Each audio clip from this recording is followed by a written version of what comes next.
P के नाम की तब्दीली नामंजूर, नामंजूर। प्रोफेसर सलाम के बारे में आप कुछ बताएं।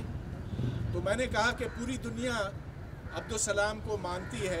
मजहबी तासुब नामंजूर, नामंजूर। ये महज मजहबी तंग नज़री और तासुब है, उसके अलावा और कुछ नहीं है। और ये एक माशरे के लिए बहुत ही एक मुज़िर चीज़ है।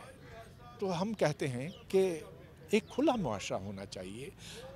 जब काबिल लोग होते हैं तो उन्हें हमें पहचानना चाहिए, ताकि हमारी जो नई नस्ल है वो साइंस और इल्म से मुस्तफ़ीद हो और उसमें वो शौक़ पैदा हो। लेकिन अगर हम सिर्फ मजहबी बातों में जकड़े रहे तो फिर हमारा कोई मुस्तक़बिल नहीं रहेगा। फ़िज़िक्स डिपार्टमेंट काफ़ी अरसे से कोशिश कर रहा है कि उसका नाम एक मरहूम प्रोफेसर रियाजुद्दीन के नाम भी किया जाए, इस वजह से कि रियाजुद्दीन साहब का नाम फ़िज़िक्स की दुनिया में बहुत ऊंचा है।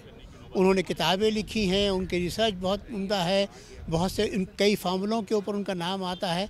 पाकिस्तान के एक बहुत ही काबिल क़द्र साइंसदान हैं, रहे हैं। और कोई 2 साल पहले उनका इंतकाल हो, 2-3 साल पहले उनका इंतकाल हुआ।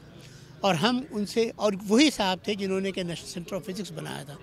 हम चाहते हैं कि हमारे फ़िज़िक्स डिपार्टमेंट का नाम उनके नाम पे रखा जाए। उसकी जगह पर एक ऐसे शख्स का नाम रखा जाए कि जो सदियों पहले रहा है, जिसका नाम किसी को नहीं मालूम, उसके नाम से रखने से कोई फ़ायदा नहीं है। तो लिहाजा अगर उन्होंने ये किया है, इस बुनियाद पे भी किया है, तो गलत काम किया है, हम मंजूर नहीं करते उसको। ऐसी चीज़ है जहाँ हकीकत पसंद